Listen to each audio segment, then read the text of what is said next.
Olá, queridos irmãos, graça e paz da parte do nosso Senhor Jesus. Amém. É bom podermos estar juntos mais uma vez para adorarmos, bendizermos e engrandecermos ao nome do Senhor. E eu queria convidar você nesse instante a orarmos. Como você está nessa manhã?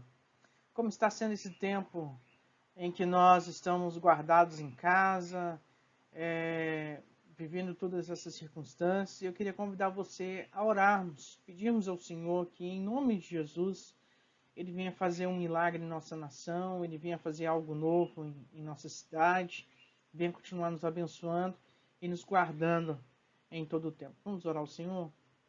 Pai, graça nós damos ao nome do Senhor. Obrigado, meu Deus, pela Tua misericórdia, pelo Teu amor, pelo Teu cuidado, ó Deus. Obrigado, Pai, por tudo que o Senhor tem feito em nossas vidas, ó Deus. Obrigado pelo amor poderoso que o Senhor tem derramado em nós, pela maneira como o Senhor tem nos sustentado. Guarda teus filhos espalhados sobre a face da terra. Sustenta, ó Deus. Livra-nos, ó Pai, de todas essas maldades, de todos esses perigos, ó Deus. Livra-nos, ó Pai, dessa pandemia que nós temos vivido.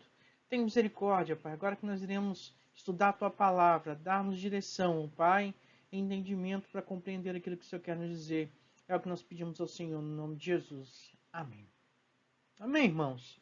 Nós vamos continuar então o nosso estudo no Evangelho de João. A lição de hoje é a lição de número 13. O tema da lição é Corações Aflitos, baseado em João capítulo 14.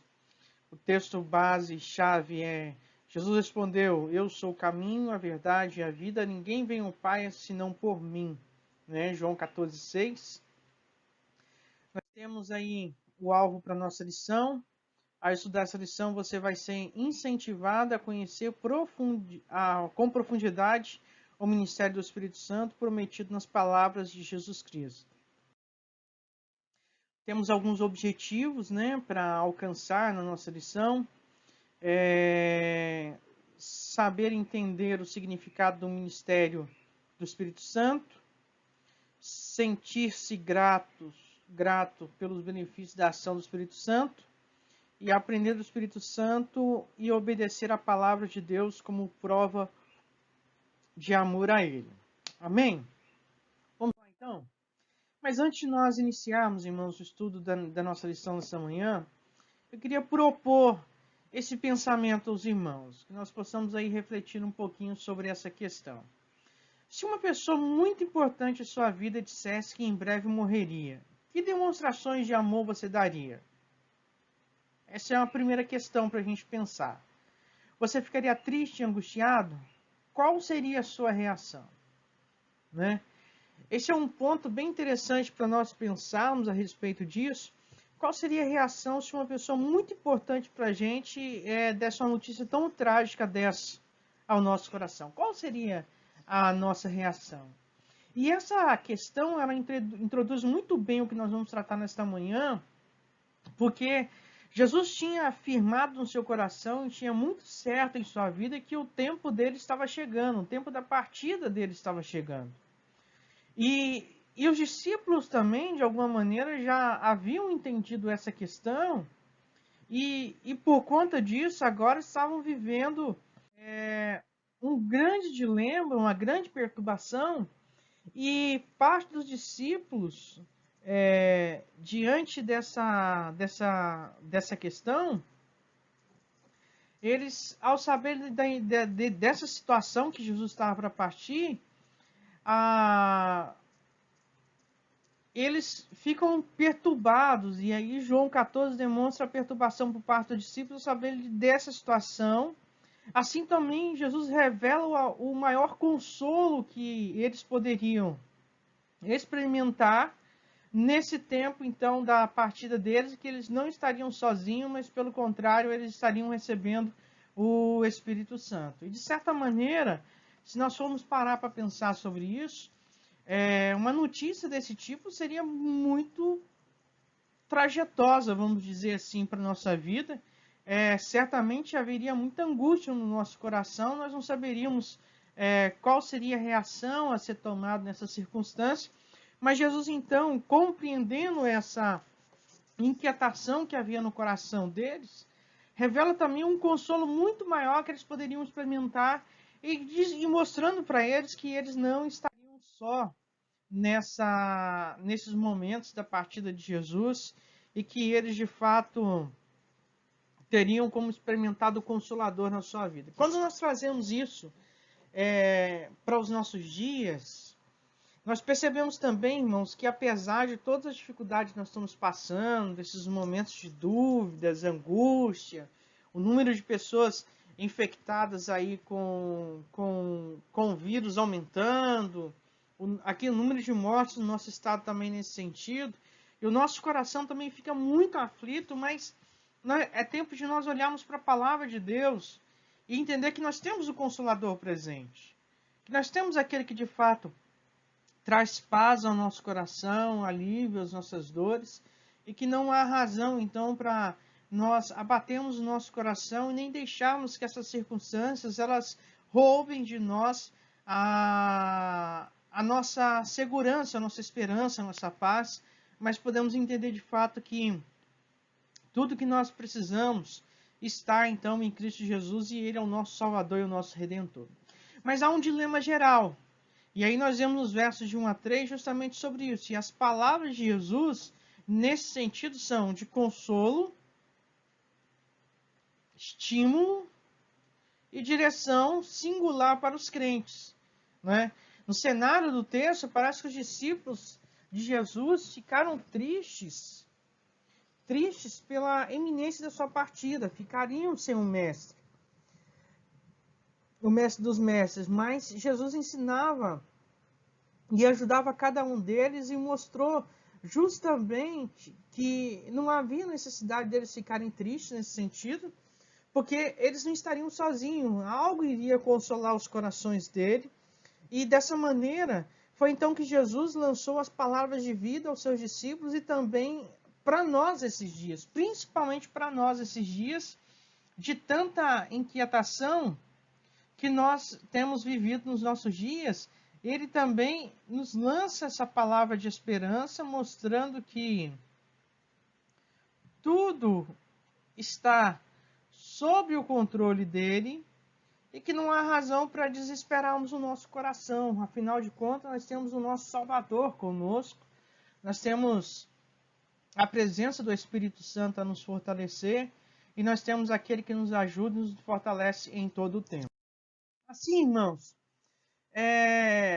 nós vamos ver então que, em primeiro lugar, os ensinamentos de Jesus tinham alguns objetivos práticos. O primeiro dele era trazer consolo ao coração dos perturbados. E é por isso que, fazendo um paralelo aqui, eu volto mais uma vez a insistir nesse ponto. Eu disse isso na semana passada, na semana retrasada, na maioria dos vídeos aí que nós compartilhamos aí de comunhão com os irmãos. Mas nós temos uma oportunidade ímpar hoje de levar conforto àqueles que estão perturbados com o coração, ansiosos.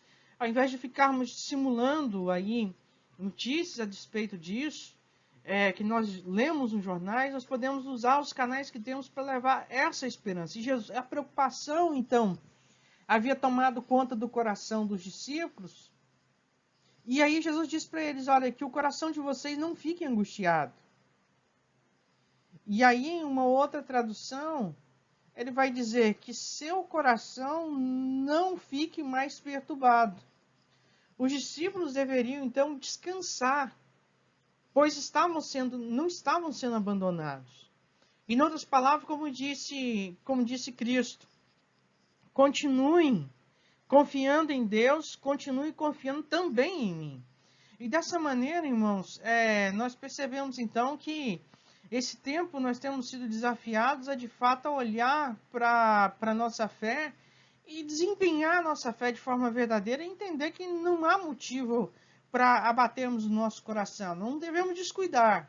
Devemos obedecer aí as orientações que têm sido passadas na prática de higienização, lavar as mãos, a cuidar na hora de tossir, aquela situação toda. Mas isso não é motivo, irmãos, para apavorar o nosso coração, porque, afinal de contas, nós não estamos sozinhos. Nós temos Jesus, o nosso Salvador, conosco, o nosso Consolador, o nosso Redentor. E a palavra de Jesus para os discípulos naquele dia é: continue confiando no Senhor. mas também continue confiando em mim. Dessa maneira, nós percebemos que o próprio Senhor Jesus, ele de alguma maneira está pedindo para que a gente também continue confiando, mantendo a nossa confiança em Deus e também a nossa confiança nele, na certeza de que o Espírito Santo dele, a presença dele está conosco para nos ajudar e para nos confortar. E aí nós temos aí João para hoje que diz assim, Jesus disse: portanto, não se preocupe com o dia de amanhã, pois o amanhã trará os seus cuidados, basta ao dia o seu próprio mal. Preocupação e ansiedade é uma forma clara de você dizer que não confia plenamente nele. Exercite a sua fé diariamente e entregue ao Senhor cada uma das suas preocupações. Apesar dessa afirmação ser uma afirmação assim, muito drástica, muito pesada, eu relutei muito tempo para poder aceitar essa afirmação, mas de fato, de algum sentido, ela não está esvaziada de verdade. Quando nós preocupamos o nosso coração, quer dizer, a preocupação, o que é a preocupação? É preocupar a mente e o coração com algo que ainda não aconteceu. E quando nós deixamos a ansiedade é um sofrimento por algo que ainda vai acontecer. E o que nós temos em nossas vidas é o dia de hoje, é hoje. O amanhã está nas mãos do Senhor. O ontem nós não temos mais. O ontem nós temos a lembrança e as lições que nos ensinam para aprender com os nossos erros e acertos, para repensarmos o presente e para planejarmos o futuro. Mas esse planejamento do futuro só vai ocorrer nas nossas vidas se de fato Deus abençoar e se for a vontade de Deus, então, para as nossas vidas. Então, quando nós ocupamos o nosso coração com essa ansiedade, de alguma maneira nós não estamos conseguindo confiar plenamente no Senhor. E nós precisamos, irmãos, despir as nossas vidas dessa desconfiança e aprender de fato a confiar plenamente no Senhor. O salmista mesmo nos aconselha no Salmo 37 a fazer isso. Ó, entrega o teu caminho ao Senhor. Depois ele diz, olha, confia no Senhor. Aí ele continua a máxima da crescente da afirmação dele, diz, agora descansa no Senhor. Então, o que nós precisamos fazer nesse tempo, irmãos, é de fato descansar no Senhor, é viver um dia de cada vez. É viver um momento de cada vez, é viver uma etapa de cada vez. Não adianta ficarmos nos preocupando com o que vai acontecer amanhã, o que vai acontecer no próximo mês, ou com especulações que muitas vezes a mídia, querendo apenas causar ibope, vender jornal, ficam fazendo aí nos nossos dias. O que nós precisamos fazer hoje, irmãos, é ocupar o nosso coração com as verdades e com a promessa de Deus, na certeza de que Ele é quem cuida de nós. Então, uma vez que Jesus então tinha a intenção de confortar os corações perturbados, ele também queria estimular as pessoas desmotivadas. E de fato, viver esse momento que nós estamos vivendo acaba desmotivando o nosso coração. Acaba criando em nós muitas situações que muitos acabam questionando. Cadê o Senhor que não está vendo isso? Cadê o Senhor que não age no meio dessa circunstância? E de alguma maneira os discípulos de Jesus acabaram então ficando desanimados com expectativas de que Jesus estaria por deixá-los. E aí Jesus então entra com a palavra especial no coração deles e falando para ele a respeito da salvação, falando a respeito da vida eternal. E nesse sentido Jesus apresenta 3 promessas. A primeira promessa é a promessa de provisão. Na casa de meu pai há muitas moradas, eu vou lhes preparar um lugar. Ou seja, Jesus promete provisão, ou seja, eu estou indo. Vocês não vão ficar sozinhos. Mas eu estou indo para preparar um lugar para vocês. Porque na casa do meu pai há muitas moradas. Há um lugar em que eu estou indo preparar para vocês. Mas também a promessa do retorno. E aí ele vai dizer que quando for preparar, ele vai voltar. Então, nós temos a segurança de que Jesus foi ao céu para preparar um lugar, mas ele vai voltar para nos buscar.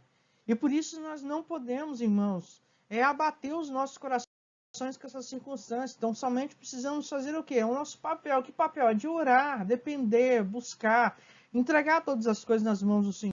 Senhor, pedir ao Senhor que nos guarde, pedir ao Senhor que nos livre, nos ajude, nos fortaleça, para que dessa maneira nós possamos então experimentar da bondade, do consolo e da misericórdia do Senhor. Mas ele fala da promessa da proximidade. Ou seja, ele não só revela a provisão como do retorno, mas ele fala, os receberei para mim mesmo, para que onde eu estou, vocês estejam também. Então, ou seja, ele mostra que o propósito dele para as nossas vidas é que onde ele vai estar, estejamos nós também. E por isso nós precisamos, em muitos dias, desnudar o nosso coração e não permitir que os nossos corações venham ser tomados pela ansiedade e dessa maneira, assim, sermos roubados de segurança e que possamos verdadeiramente descansar os nossos corações que ficam perturbados com tantas notícias ruins na presença daquele que tem todo o controle sobre as nossas vidas. Mas João para hoje nos mostra, Jesus está nos motivando a viver tranquilos, na esperança de que todas as suas promessas serão cumpridas. E aí a Bíblia diz, guarde firme a confissão da esperança, sem vacilar, pois quem fez a promessa é fiel. Hebreus 10, 23. Aí a pergunta que fica para a nossa reflexão é, como você pode ser encorajado a animar outros com essa verdade? E aí, irmãos, aí que entra aquela questão que eu disse para vocês sobre a importância da gente tomar cuidado,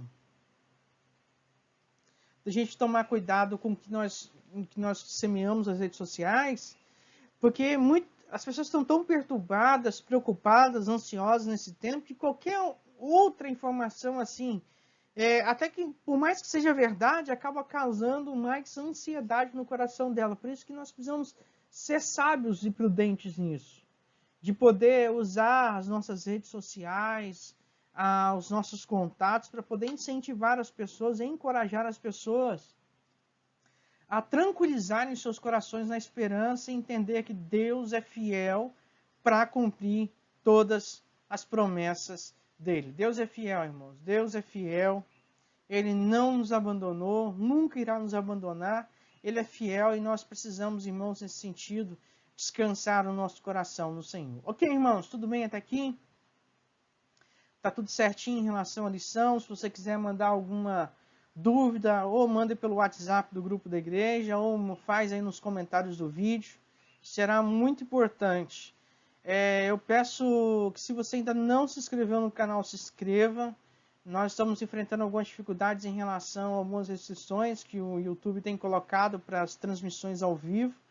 Por isso nós precisamos de um maior número de inscrições no canal, para que nós possamos então continuar transmitindo aí ao vivo aos nossos cultos, como os irmãos têm acompanhado, ok? Vamos lá? Para pensar, como viver tranquilo? Como nós podemos viver tranquilo diante da promessa de Cristo? Essa é uma indagação para nós. Como a fidelidade de Deus encoraja você a buscar uma vida santificada? Como que a fidelidade de Deus te ajuda a você viver uma vida em santidade, né? Esse é o ponto. Eu acho que, pensando um pouquinho na primeira pergunta, eu acho que nós podemos viver tranquilo quando nós, de fato, entendemos que Deus tem o melhor para nós. Tudo que acontece no mundo, tudo que acontece em nossas vidas, acontece por um propósito do Senhor, e acontece porque Deus tem algo especial para o seu povo, Ele tem algo para falar e tratar os nossos corações, e por isso nós precisamos de fato entender essas verdades. E quando nós entendemos que a nossa vida está nas mãos do Senhor, que a nossa vida é direcionada pelo Senhor, independente do que aconteça, nós entendemos que o Senhor ele vai tratar todas as coisas para que a vontade dele seja realizada em nós. E aí, o que leva a encorajar os nossos corações quando nós olhamos a fidelidade, é que uma vez que Deus se torna fiel, e Ele é fiel, e Ele não nos abandona, isso evoca em nós a necessidade de mudança. Mudança de postura, de pensamento, de fala, de comportamento, de testemunho, para que de fato, uma vez que Ele esteja derramando da graça dele sobre as nossas vidas, nós somos desafiados, então, adiante dessa fidelidade, em resposta a essa fidelidade, buscarmos viver uma vida de santificação, uma vida que agrade, uma vida que colabore. Mas eu queria ouvir você, e aí eu queria que você mandasse para mim aí a resposta para essas duas questionamentos, ok? Mas aí entra então o dilema de Tomé, né? Os versos 14...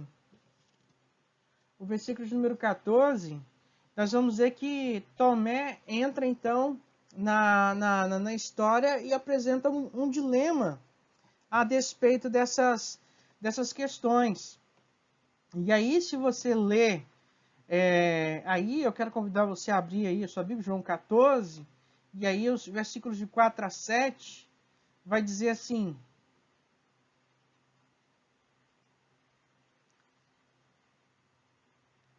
vocês conhecem o caminho para onde vou. Disse-lhes Tomé: Senhor, não sabemos para onde vais. Como então podemos saber o caminho? Respondeu Jesus: Eu sou o caminho, a verdade e a vida. Ninguém vem ao Pai a não ser por mim. Se vocês realmente me conhecessem, conheceriam também meu Pai, já que agora vocês o conhecem e o têm visto. Então, Cristo direcionou seus discípulos para o único caminho, para uma única verdade, o único caminho que conduz ao Pai. Então não existe atalhos para podermos ir à presença do Pai, a não ser através de Cristo Jesus. E a questão foi que os discípulos não compreenderam aquelas palavras naquele momento. O questionamento de Tomé deu a Jesus a oportunidade de expandir o seu ensino. A ideia era que o mestre iria para o Pai, depois os discípulos o seguiriam porque ele é o caminho. O versículo 6 é central e apresenta 3 substantivos que regem a semântica textual. Né? Caminho, verdade e vida. E aí, o que nós vamos ver é que, como Tomás de Kempis fala, no livro A Imitação de Cristo, não é possível andar fora do caminho, não é possível conhecer fora da verdade, não é possível viver fora da vida. Eu sou o caminho pelo qual vocês devem andar, a verdade em que vocês devem crer, a vida na qual vocês devem pôr sua esperança. Então, ou seja, Jesus mostra para eles que só havia um meio de alcançar, então, a presença do Pai. Só havia um meio, então, de ir até o Pai. E esse meio, então, irmãos, era através dele. Ele era o único caminho. E eles deveriam se manter nesse caminho. Eles deveriam, de fato, se deter nesta vida. Eles deviam, de fato, crer nesta verdade. Não existe verdades e verdades como o mundo hoje tem tratado a verdade como algo subjetivo. Não, ele é a única verdade, ele é o único caminho, ele é a única vida.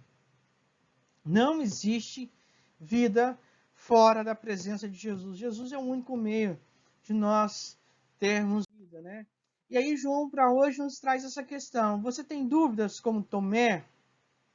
O que faz com elas? E aí ele desafia você a orar. Procure alguém, ore ao Senhor e procure alguém que o ajude a caminhar com mais segurança. E aí, irmãos, esse papel aqui de caminhar com alguém com mais segurança, entra mais uma vez naquela questão que nós vemos tratamos o ano passado, praticamente o ano todo, falando a despeito do quê? Do discipulado.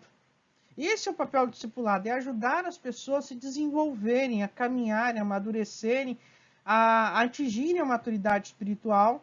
E Tomé tinha essa dúvida e não estava conseguindo entender essa questão de que caminho é esse? Que caminho que Jesus está falando? E Jesus tem a oportunidade de mostrar para eles que a única maneira de acessarmos a Deus, de acessarmos a eternidade, de estarmos na presença do Pai, de desfrutarmos as promessas de Deus é através de Jesus. Ele é a única verdade, ele é a única vida, ele é o único caminho. Ok, irmãos? Tudo bem até aqui? Vocês têm aí alguma dúvida?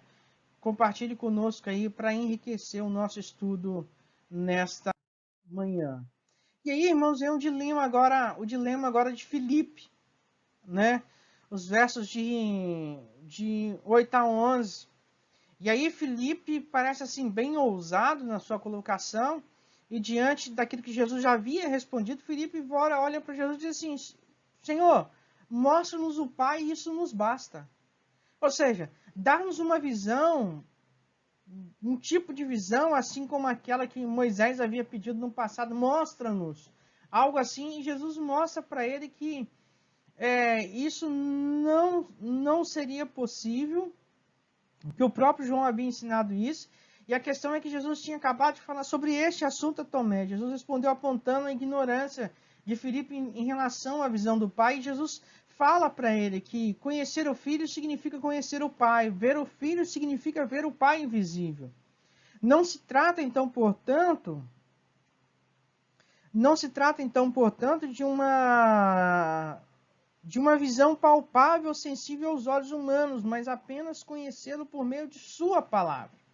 E dessa maneira, irmãos, nós percebemos essa questão da necessidade de nos aprofundarmos cada dia mais no conhecimento da palavra de Deus, porque é através da palavra de Deus que nós, de fato, iremos conhecer cada dia mais e mais e mais o Senhor, e teremos então o nosso coração, de fato, como eu vou dizer, alimentados nessa esperança, e não haverá lugar para ansiedade nesse coração, pois quanto mais nós conhecemos o Pai, quanto mais conhecemos o Filho, quanto mais perto do Pai estivermos, mais perto do Filho estivermos, menos lugar, ou seja, menos poder e autoridade o pecado terá sobre as nossas vidas. E a máxima também é verdadeira ao dizer que quanto mais longe estivermos do Pai, do Filho e da Palavra, também mais poder o pecado terá sobre as nossas vidas. E por isso nós precisamos tomar cuidado para que o nosso coração não venha a ter, então, uma compreensão errônea das Escrituras.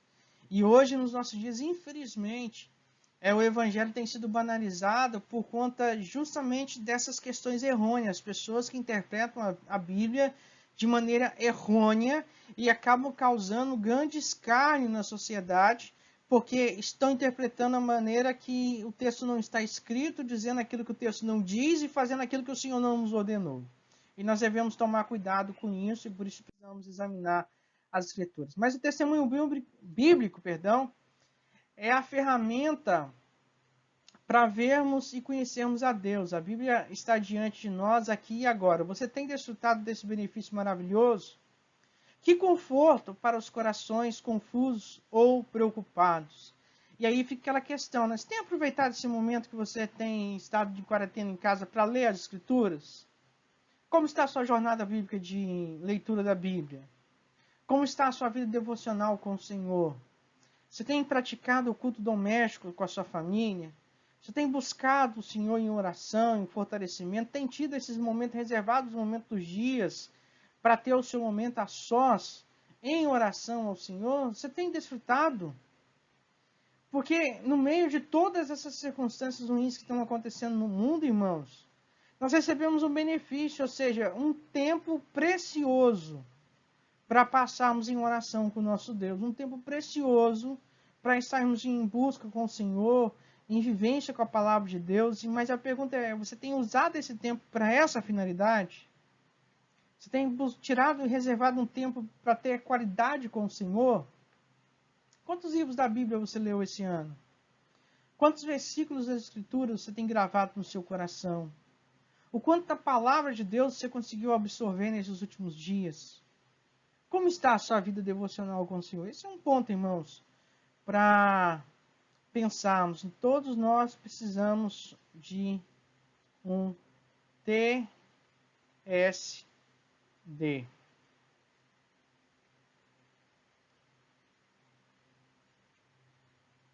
Um TSD. Nós precisamos de um TSD.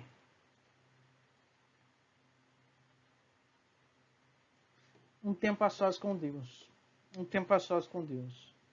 Nada melhor do que nesses dias de quarentena que nós não podemos ficar saindo às ruas, não estamos trabalhando, de tirar esse tempo a sós com Deus, né? Fica aí esse pensamento para cada um de nós. Mas para pensar, você é agradecido a Deus pelo privilégio de fazer parte de um povo que é objeto nas mãos de Deus para a realização da sua obra? Já pararam, irmãos, para pensar na possibilidade rica de portas que estavam fechadas e que agora estão se abrindo para que eu e você possamos pregar o evangelho para elas? Você já agradeceu a Deus pela oportunidade de ser usado como instrumento dele para a realização da obra de conforto, transformação e salvação de pessoas que estão perdidas por esse mundo afora, que ridicularizavam as Escrituras e que agora estão vendo com um novo olhar a questão da necessidade de entregar as suas vidas nas mãos de Deus? Você tem a consciência plena de que não está sozinho para a realização da obra do Senhor aqui na terra? Ou seja, cada um de nós, cada um dos cristãos, é um missionário enviado sobre a face da terra. É um missionário que foi chamado pelo Senhor para fazer a vontade dele aqui na terra e para levar a palavra dele a todos que estão perdidos, a todos aqueles que estão desamparados nesse momento. E esse é o nosso desafio. Mas volta a pergunta para você. Você tem sido agradecido a Deus por esse privilégio? E ou melhor, você tem aproveitado essas oportunidades para falar do amor de Deus? Fica aí esse questionamento aí para nós nesta manhã. Mas aí vem a solução de Cristo, no capítulo 14, aí, dos versos de 12 a 21, os discípulos como instrumento para a obra. E aí esse texto ele é muito enigmático, porque quando Jesus vai tratar aqui a despeito disso, e aí ele vai falar no versículo 12, aquele que crê em mim fará também as obras que eu tenho realizado, fará coisas ainda maiores do que essas, porque eu estou indo para o Pai. Eu farei o que vocês pedirem em meu nome, para que o Pai seja glorificado no Filho. O que vocês pedirem em meu nome, eu farei. Cristo afirmou que os discípulos também fariam obras como ele faz. E aí, nós precisamos pensar aqui que essa obra que ele está se relacionando, que ele está tratando, ele está falando a respeito da pregação, da mensagem, do conforto, levar esperança ao coração do aflito. E aí, diante disso, há duas possibilidades, né? Uma visão mais abrangente, né? Que é defendida aí, que o autor coloca aí um posicionamento de um escritor chamado Augusto Nicodemos, que ele fala que essas obras das quais Cristo falou continuariam sendo obras de Cristo, mas agora seriam feitas por intermédio do Espírito Santo, que viriam após sua partida. Ao mesmo tempo, devemos considerar que sinais são só uma parte do todo. A expressão que ele vai colocar aí é uma expressão mais abrangente. A expressão obra é mais abrangente que sinais. Obras também podem incluir o que Jesus fez: pregar, ensinar, ministrar aos pobres e, claro, fazer milagres se for a vontade de Deus. E tudo isso, perceba, não seria feito apenas pelos 12, mas por todos os crentes.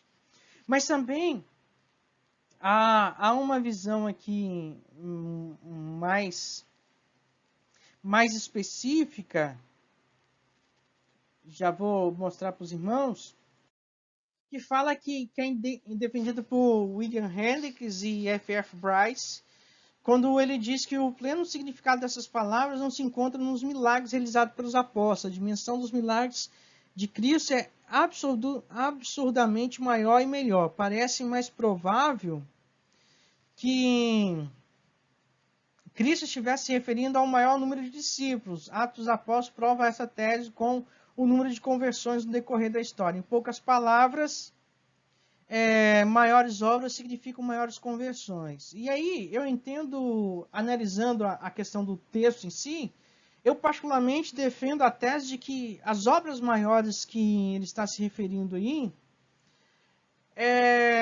não são maiores quanto a sua natureza, mas são maiores enquanto a sua extensão.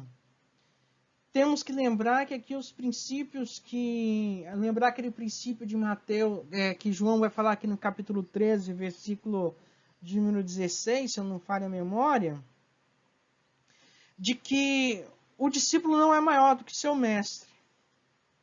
E aí, pensando sobre essa perspectiva, obras maiores aqui têm conexão com a conversão dos gentios, ou seja, ele diz que obras maiores nós faríamos no sentido de que o povo dele conseguiria alcançar um número maior de pessoas. Ele ia se espalhar sobre a face da terra e a pregação do evangelho seria levantada sobre toda a face da terra. E uma vez que essa palavra fosse pregada, um número maior de pessoas se converteriam. Então essas obras maiores estão relacionadas, no meu ponto de vista, a questão das conversões, assim como nós vemos em Atos dos Apóstolos. Aumentou-se o número de discípulos, a igreja crescia a cada dia, e Deus ia inserindo e acrescentando à igreja aqueles que haviam se convertendo. Ok, irmãos? Dúvidas aí em relação a essa questão? Dúvidas em relação a esse sentido? Se tiverem para nós aí, para enriquecer aí a nossa aula nessa manhã. Mas, de qualquer maneira, essas palavras constituem um encorajamento à oração. É importante notar a relação entre as orações e as obras maiores no verso anterior. Jesus está colocando para nós essa relação. E aí a pergunta é, o que isso significa? Deus atenderá aos pedidos que foram feitos na íntima relação com suas obras, ou seja, Deus não está para nós como um serviçal pronto a atender nossos desejos terrenos, mas se nós compreendemos sua plena vontade, pediremos coisas alinhadas com o seu desígnio. Então, é importante nós estarmos alientados nesse sentido, porque muitas pessoas acham que Deus meio que se torna um serviçal para nós, que ele se torna obrigado a responder e a satisfazer os desejos do nosso coração como se fosse um gênio da lâmpada. Lembra lá a história de Aladim, o gênio da lâmpada mágica? Que Aladim esfregava lá a lâmpada e aí saía um gênio e ele diz: o que você deseja, meu amo? Você tem direito a 3 desejos. E de muitas maneiras as pessoas acham que Deus é dessa forma. Querem pegar as escrituras, esfregarem as escrituras como se fosse uma lâmpada mágica e Deus vai sair de dentro delas e vai realizar 3 desejos. Não é isso. Quando nós oramos ao Senhor, estamos alinhados e perto da sua vontade, então de forma íntima nós pedimos de acordo e relacionado à sua obra, e aí estamos alinhados com esse desígnio, então Deus ouve as nossas orações. E por isso que um critério que nós devemos lembrar que nós devemos guardar no nosso coração é que tudo segundo os critérios de Deus e tão somente dele. Nós devemos lembrar e respeito sobre isso, que se assim o fizermos, ele nos atenderá, mas nos lembrando que tudo segundo os critérios de Deus e tão somente dele.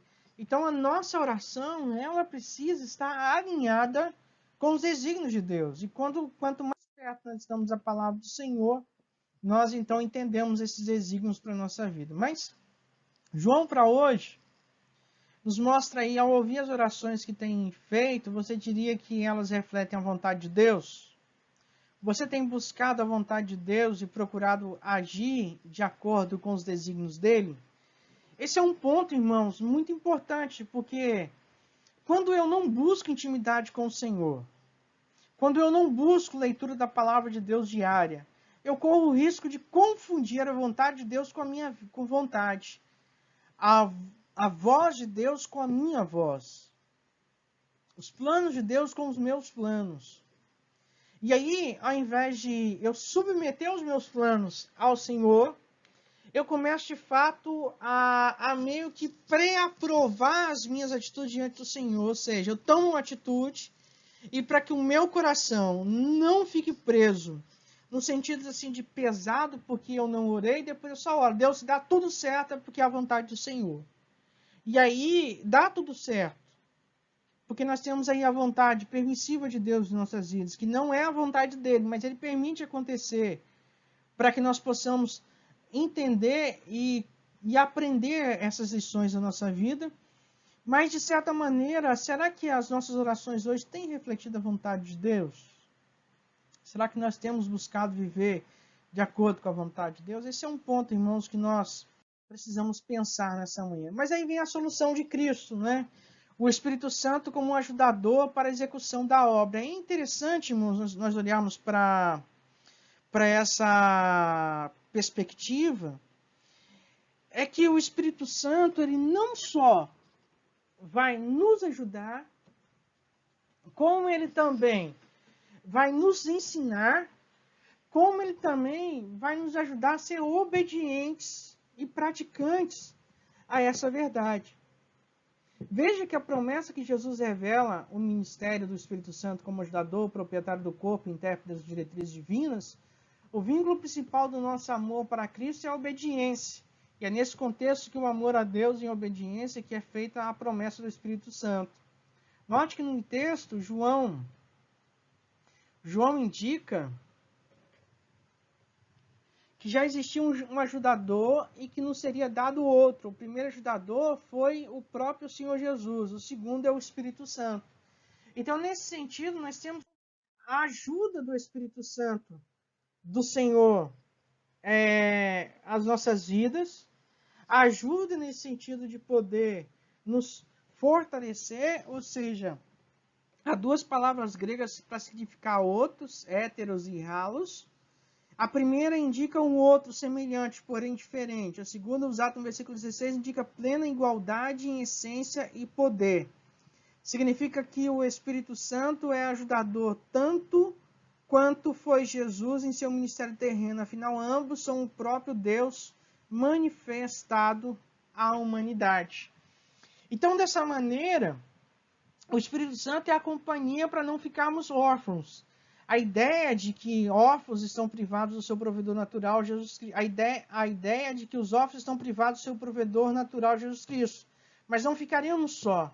Duas interpretações possíveis para esse trecho acontece aqui. A primeira, conforme o versículo 3, Jesus estaria se referindo ao seu retorno futuro. A segunda, de acordo com o contexto, onde Jesus estaria se referindo ao Espírito Santo. De uma ou de outra maneira, sempre teremos um ajudador. Então, o versículo 3, Jesus disse: e quando eu for e preparar o lugar, voltarei e os levarei para mim, para que vocês estejam aonde eu estiver. E aí, à luz do contexto geral de ajudador, como Mateus capítulo 28, 19 e 20 nos diz, e aí os irmãos vão bem se lembrar desse texto, e ele vai dizer assim: e aproximou-se deles e lhes disse: foi-me dado toda a autoridade nos céus e na terra, portanto vão e façam discípulos de todas as nações, batizando-os em nome do Pai, do Filho e do Espírito Santo, ensinando-os a obedecer tudo o que eu vos ordenei, e eu estarei sempre com vocês até o fim dos tempos. Ou seja, Jesus não estava se referindo apenas ao seu retorno, à sua segunda vinda, mas ele estava se referindo também à questão da sua presença diária em nossas vidas através do Espírito Santo, o conforto diário que ele trazia, então, aos nossos corações. E aí, dessa maneira, Jesus estaria com aqueles que tivessem o Espírito Santo. A compreensão dos fatos espirituais se dariam por meio da revelação do Espírito Santo, que, consequentemente, nos leva à plena obediência das orientações bíblicas. Foi nos dada a possibilidade de enxergar com novas lentes as verdades do amor. Nesse sentido, então, Jesus consola-nos dizendo: eu vou, mas vou voltar para buscar vocês. Olha, eu vou, mas vocês não vão estar sozinhos, porque eu estarei com vocês. O Espírito Santo estará com vocês todos os dias para confortá-los e ajudá-los em todo o tempo. E aí, irmãos, pensando sobre isso, que palavra é essa para nós nos nossos corações esse dia? Você não está sozinho, irmão. Você não está sozinha, irmão. Nós temos a promessa do Consolador sobre nós temos Jesus Cristo que nos ajuda e nos fortalece, que nos enviou o Espírito Santo do Senhor para nos confortar, nos fortalecer em momentos difíceis. E nós não podemos deixar o nosso coração se abater com isso. Mas, pelo contrário, nós precisamos, de fato, então,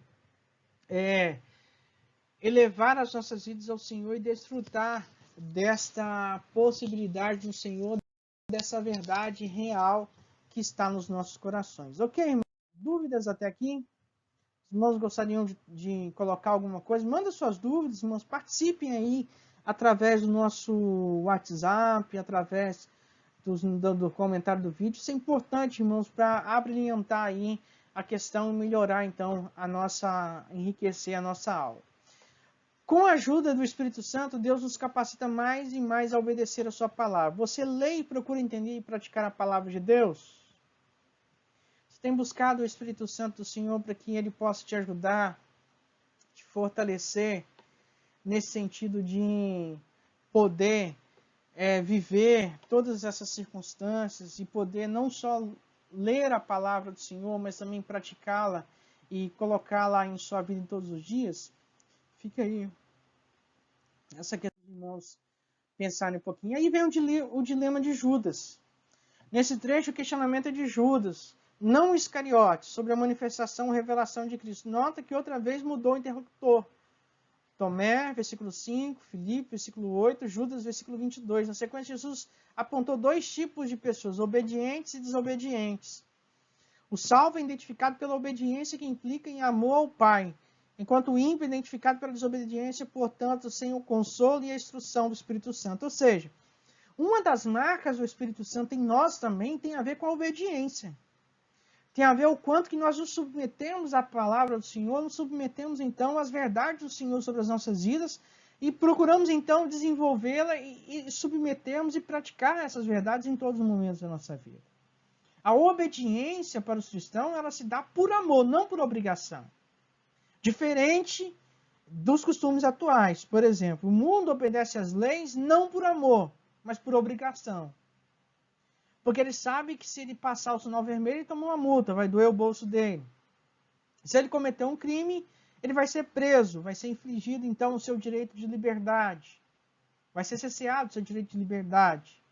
Se ele cometer qualquer outro tipo de situação, ele vai ser punido. Então, a relação do mundo com uma ordem está relacionada à obrigação. Mas a relação do cristão com a lei de Deus está relacionada ao amor. Então, eles obedecem não por obrigação. Não obedecem não porque devem. Obedecem porque amam. E porque amam, entendem que precisam obedecer ao Senhor. E com isso, conta, então, com auxílio do Espírito Santo do Senhor. Mas veja que em resposta a Judas, Jesus dá duas ênfases ao ministério do Espírito Santo. Primeiro, ele ensinará a você todas as coisas. Né? Nós vemos aí, então, que a dificuldade natural é incompreensão. Ou seja, o Espírito Santo vai nos ajudar. E por isso que quando nós lemos o texto da palavra do Senhor, nós devemos orar ao Senhor pedindo que o Espírito Santo ilumine as nossas mentes e o nosso coração para podermos compreender a palavra que nós estamos estudando. E fará com que se lembre de tudo o que eu lhes disse. Então, ou seja, o papel do Espírito Santo não é só ensinar, mas é também ajudar que essa palavra fique guardada em nossa mente e no nosso coração, para que nós, então, não venhamos nos esquecer jamais daquilo que o Senhor tem nos ensinado através da palavra, daquilo que o Senhor tem nos ensinado através de suas verdades, daquilo que o Senhor tem nos ajudado, então, em todo o tempo. Então, qualquer dilema poderia ser orientado e vencido por aqueles que fossem regidos pelo Espírito Santo. Então, dessa maneira, nós temos o papel do Espírito Santo, que é ensinar, e o papel de nos ajudar a recordar todas essas coisas. Aí, irmãos, caminhando aí para o nosso encerramento, nós temos aí o nosso último João para hoje. Se alguém me ama, guardará a minha palavra. O Espírito Santo nos ensina e nos faz lembrar da palavra do Senhor. Cabe a nós aprender e obedecer. quanto você tem aprendido e obedecido da palavra do Senhor? Fica aí essa interrogação para você nessa manhã. E aí Jesus conclui essa sentença demonstrando alegria e paz, em contraste com a perturbação dos discípulos naquela ocasião. Na sequência, Jesus lembrou da necessidade de seu sofrimento. Não havia nenhuma autoridade do diabo contra Jesus. Ao contrário, ele é sujeito a Cristo. No entanto, Satanás feriria o calcanhar de Jesus, fazendo uma referência a Gênesis capítulo 3, versículo 15. A figura da morte na cruz, mas teria sua cabeça esmagada, figura da vitória de Cristo sobre a morte na cruz, a ressurreição. A morte de Jesus é a maior figura do amor de Cristo pelo o Pai. Ok, irmãos? Alguma dúvida? Espero então que Deus possa abençoar a sua vida. Nós vemos aí que aprendemos como a separação entre pessoas que se amam gera dilema, mas também vimos como as palavras de Cristo e o auxílio do Espírito Santo são suficientes para transformar corações aflitos em corações alegres e dispostos a servir até o final. Que Deus possa te abençoar e que Deus possa te guardar e te ajudar nesses dias a cada dia mais buscar ao Senhor e que seu coração, em nome de Jesus, possa ser acalmado por Ele. Amém? Vamos orar ao Senhor? Feche seus olhos. Vamos falar com o nosso Deus. Pai, graças nós damos ao nome do Senhor. Obrigado, Deus, pelo estudo da Tua Palavra nessa manhã. Quero pedir ao Senhor que o Senhor visite o coração desses meus irmãos e irmãs que agora acabaram de estudar a Tua Palavra, Deus. Se porventura seus corações estão ansiosos, difíceis, ó Deus, a gente vivendo algum tipo de dificuldade, que Teu Espírito Santo, Deus, possa visitá-los nesse instante, que eles possam ser confortados pelo Senhor. Fica conosco, ó Pai. Nos abençoe e nos guarde. Nos ajude, Deus, a caminhar diante do Senhor, fazendo a vontade do Senhor em todo o tempo. É o que nós pedimos ao Senhor no nome de Jesus. Amém. Amém, querido. Deus te abençoe e Deus te guarde. Que Deus te dê um ótimo dia na presença do Senhor. Até a nossa próxima aula. Fique com Deus.